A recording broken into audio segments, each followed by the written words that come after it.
people who you haven't had the time to test. If you're going to be successful, you don't waste your energy on people who just have an interest but don't have a commitment to your business. Many of you have wasted much time selling your business to people and tried to convince them rather than they coming to you with an interest. And you have spent hours working on some people, and now they are no longer with you. And you think sometimes, if I had put those hours into someone else who was interested, I could have had a diamond along with me.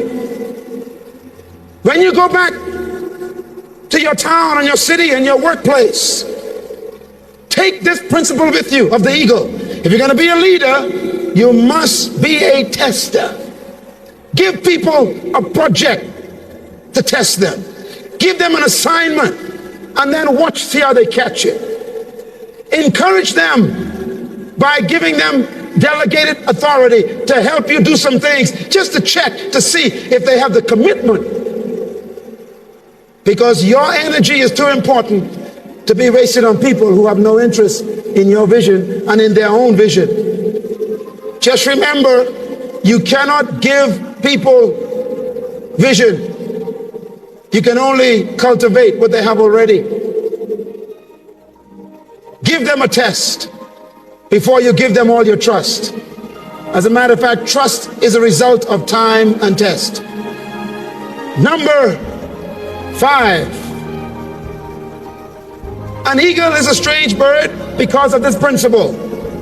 Eagles love storms. Eagles love storms. The eagle is the only bird in history and in the animal kingdom, whenever a storm is on the horizon, the eagle flies toward the storm. It's the crazy bird. Every other bird, when a storm is threatening, they run for cover. The pigeons find a hole, and the ducks find a nest. But the eagle, when it sees a problem or a challenge, the eagle flies into the challenge rather than from it. No wonder why God himself compares himself with an eagle. And then he says, I will bear you up as humans on wings of eagles, because you too are eagles. If you're going to be successful all the way back there, and if you're going to be successful over here, and if you're going to be successful around here, I got one reminder. Challenges are good for a leader. Challenges are good for a dreamer. The question, why does an eagle love storms? Guess why? Eagles grow to the size of 7 feet in wingspan. When a storm approaches, the eagle considers the storm an opportunity to relax. Strange bird. Every other bird runs away, but the eagle runs into the storm because he uses the storm's fury to set his wings and his pinions, and his pinions catches the wind of the storm, and suddenly that eagle is pushed up by the storm, and he is able to glide on the wings of the storm without having to work his wings, and so he rests on what others run from. Can I challenge you tonight? Some of you are going through periods of discouragement. Maybe your business is slow. Maybe the economy in your country has not been doing as well as it should be. Or maybe you have lost some downline. Or maybe you have come into a situation where your family has turned against you. Or maybe you've gone through a divorce. Or maybe you lost someone in your family through death, and it's disturbed your concentration. I want you to learn a lesson from the eagle. No matter what you're going through, no matter how difficult life may seem, no matter how challenging it may look, that storm has come to make you better. You can use it for depression, or you can use it for altitude. You can use it for discouragement, or you can use it to fly at a height you never flew before. Challenges test your resolve. Challenges test your ability to handle characteristics that make you a leader. You will never be successful without problems. Today, people think that I'm successful because of the things I've accomplished. I am the founder of an organization that is now in 74 countries. I am the director of an incorporated company that is worth millions of dollars.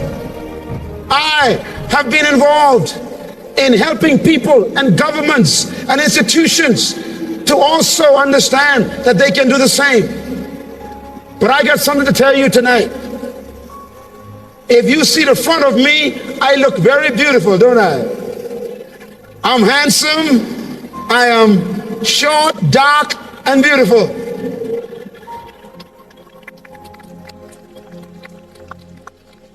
And that's what you see in the front. But if I show you my back, you will see scars, you will see cuts, you will see sores that are being healed. You would see the cost of success. Eagles love a challenge because a challenge makes them strong. An eagle is not afraid of difficulty because difficulty makes the eagle better. You take a look at your problems this weekend. Look them in the face and say to them, I'm not going to run from you. I'm going to show you what I'm made of, and I'm going to use you to make me better.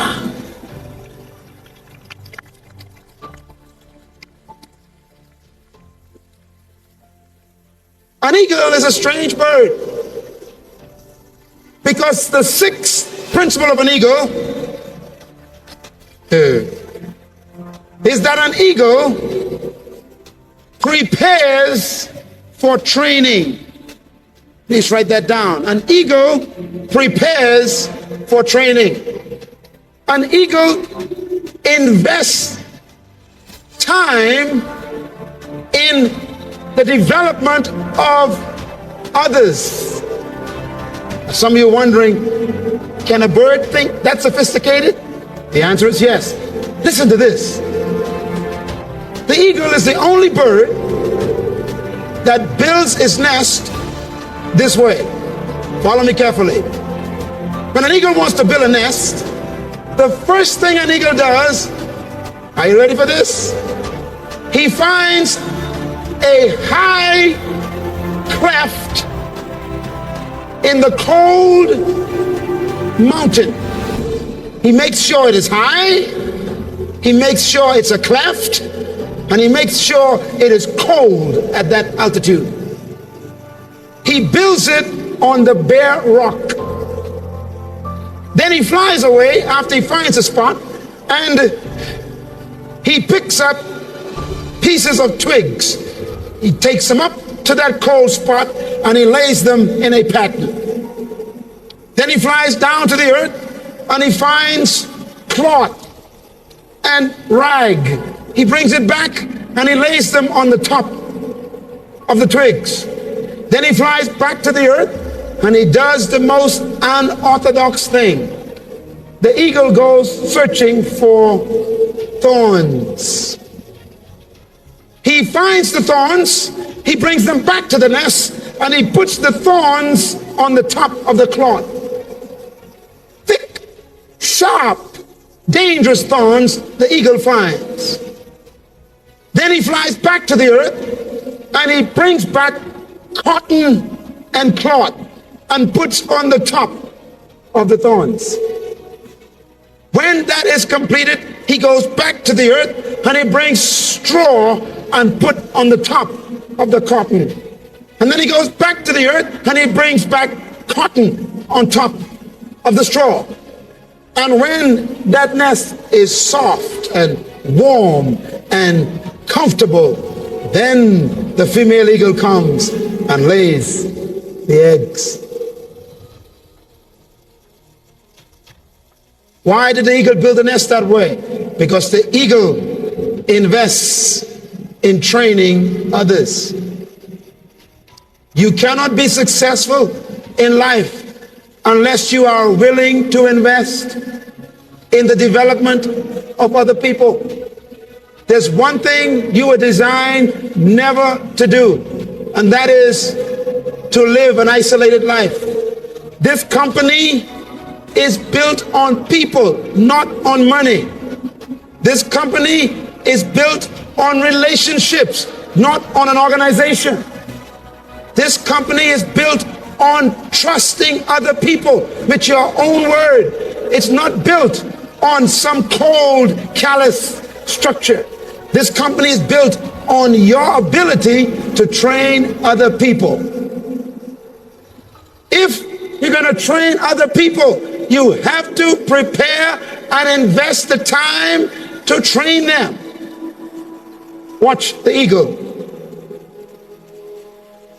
The eagle, after the eggs are laid, she sits on the egg. And when she's tired, the male sits on the egg and they trade places. By the way, that's good advice for marriages. Don't let your wife do all the work. Sit on the egg sometime, brothers.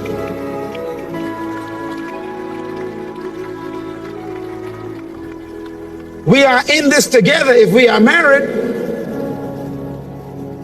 You cannot be successful in the Eagle team if there is a division in your marriage, if there's friction, if there's disagreement, because that environment is not conducive to focus like an eagle.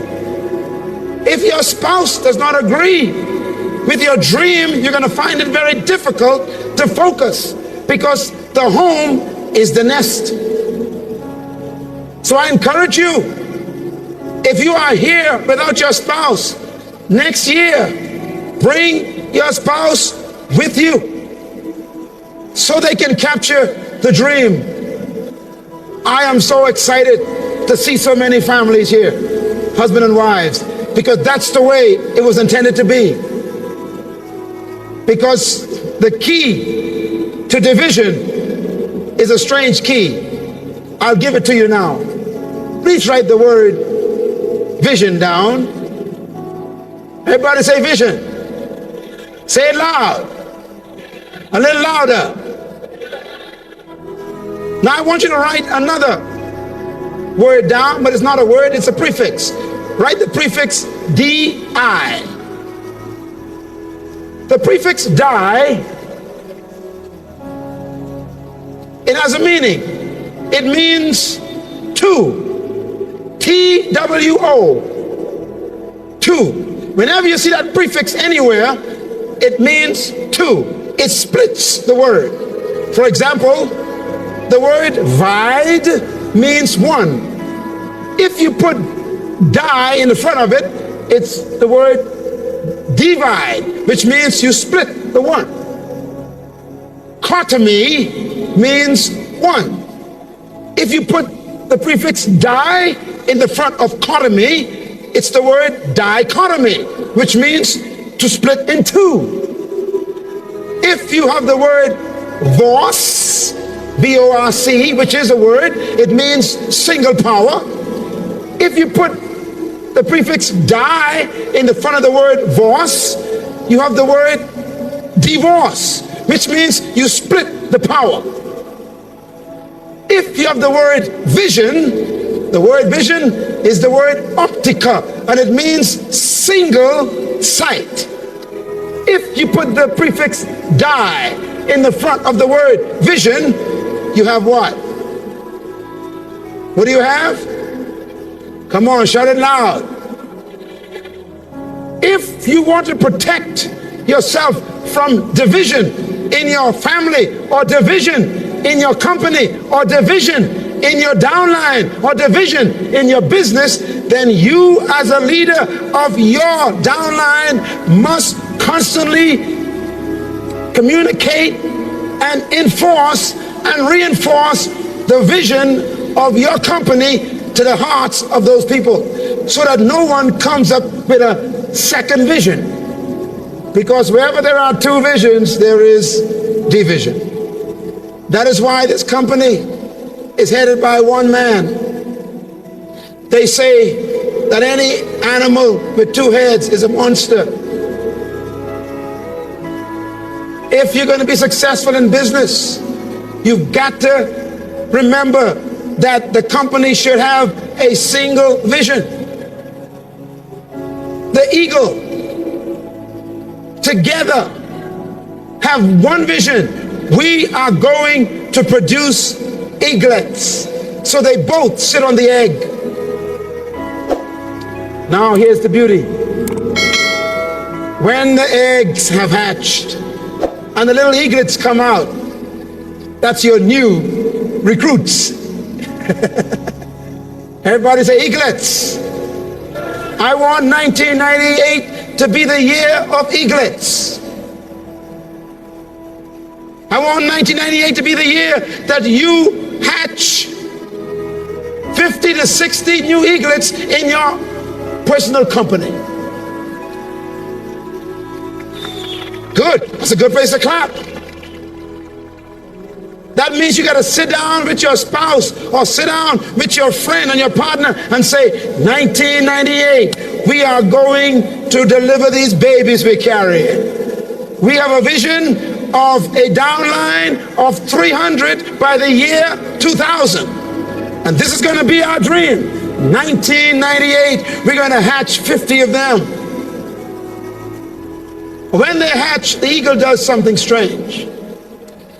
The birds begin to develop. It takes time. You got to encourage them. You got to meet with them. You got to show them the system of eagle team. You got a desire to be with them and talk to them and have meetings with them. It takes a lot of commitment to prepare and train people to be leaders. When they have grown their feathers and they've become strong and their wings have been filled out, guess what? They don't want to fly. Eagles were born to fly, but they are afraid of flight. Isn't that strange? Grown eagles will stay in a nest even though they are the king of birds and they were born to fly. That sounds like most of us. We were born to be successful. We were born with dreams on the inside. We were born with vision to accomplish great things. That's why you're here tonight. You were born to impact your community economically. You were born to make a footprint in the sand of history in your country. You were born to be an impression on history. You were born with that, but you are afraid to step out. Why? The greatest fear you know is failure. You're afraid that if you leave your job and go full-time in the Eagle team, then you might not be successful and all your friends will laugh at you. Or maybe you're afraid that if you do step out in Eagle team's commitment and you become a multi-millionaire in the next 4 years, that you will lose your friends, so you are afraid of success. Or maybe you are afraid that if you were to step out, it will mean you got to work too hard. So you're afraid of investing your energy. Or maybe you're afraid that if you were to decide to go out and fulfill your dream, it's going to take 10 years to make it happen, and you don't want to wait that long. So you're afraid to start. But I got news for you. Even though you are afraid to start, you still could fly. What does the eagle do to make the eaglets fly? This weekend, consider me Mama Eagle. Because my job this weekend is to do what the mother eagle does.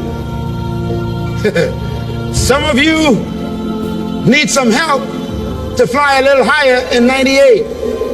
I have come to help you. Some of you need a little help. You need a little help to refocus your dream and get back on track. Mama has come to help you this weekend. Some of you feel that you have made it. You are now a diamond and you can relax. Don't you dare sit where I sit, because I have come to turn your diamond into a gem. Don't be satisfied with what you've done. Don't believe you've made it, because no one makes it until they are dead. So the mama eagle does something strange. The same eaglets that she fed, and the same eaglets that she cuddles, and the same eaglets that she encouraged to develop, suddenly the mother eagle goes crazy because it's time to fly. Everybody say it's time to fly. Oh, come on, say it with me. It's time to fly. Everybody do like this. Come on, take your hands out. Tell your neighbor, look out for my wings. Watch my wings. All right, are you ready? Everybody say, it's time to fly. One more time. It's time to fly. Again, it's time to fly. Give yourself a hand, because you're going to fly this weekend. Okay, you said it. So Mama Eagle's going to help you. The mother eagle suddenly takes her wings and she puts it next to the nest. Big 7 feet wings of feathers. And she begins to chirp and begins to hoot to tell the eagles to come on her feathers, because it's time to fly. They don't move. She goes to the nest. She takes a beak and she pushes them out. And she pushes them out. And they fall out of the nest on the cold, hard rock of the mountain. And the cold, icy mountain makes them uncomfortable, so they jump back into the nest. She goes back and she pushes them out with her beak. And she nudges them out with the beak. She comes and they fall on the cold mountain. It's cold and shivering. They begin to scream and cry, and they jump back in the nest. The nest is warm, comfortable. She comes back and she takes a beak and she shoves them out again. They land on the cold rock. It's cold, and they jump back in the warm nest. And so Mama Eagle does something that seemed to be uncomfortable. Suddenly the beak that fed them, and the beak that protected them, and the beak that covered them, and the beak that was the source of their very lives, the Mama Eagle takes that beak and she begins to rip away the cotton.